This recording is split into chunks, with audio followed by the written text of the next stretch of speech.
tira ko kagabi. Lechon manok. Tapos gusto ko siya may, meron siyang toyo. Kasing toyo. Kasing toyo. Toyo. Kain tayo. Ang lipstick ako. Kasi ang putla ng labi ko. Walang plako. Nakapya ko. Orange. Sarap. Ang sarap yung lechon manok nila. Yung binibili ko sa Fiesta restaurant. Sarap na bus. Yung gusto ko yung sauce.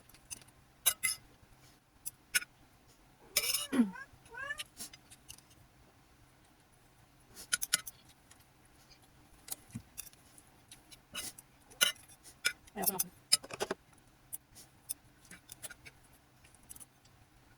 Good time. Try gusto ko lang. Tapos, kasi di off ko na lang. Hindi yan bola. Yung orange gagawin yung bola. Kaya ano. Kakagising ko lang. Siguro mga 7:30. Ano. Tapos, umangon ako kasi nagutom ako. Hilangos na ako. Tapos, syempre, lipstick is life. Sinapin ako. Ano ba yan? After ko mag-ilangos, kalang ako ng labahan. After sinampay ko, syempre, ayun to, tsaka kumain. Nangingitan lang sa may uwi. Ang pagkain ko, kagabi pa to.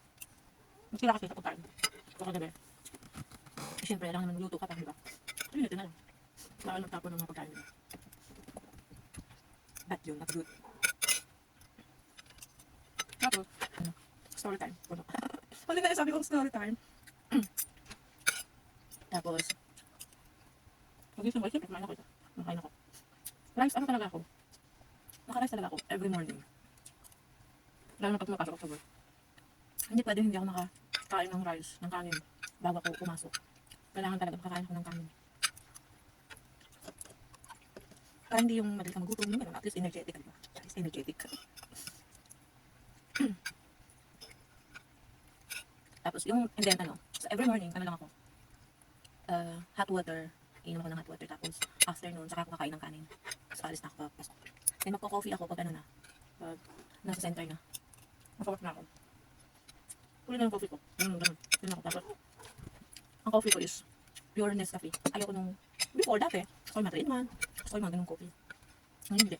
Mas gusto ko yung coffee lang siya na pure. One coffee na isang kutsara nito, maliit lang. Tapos, isang kutsara nitong coffee, isang kutsarang sugar. Yun lang.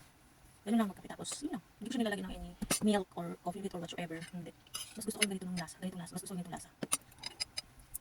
Gusto ko yung mapait-pait lang. Mapait lang mamahal. Dali. Ano yung sinasabi? Ayun kasi day off ko. Paano mo kayo?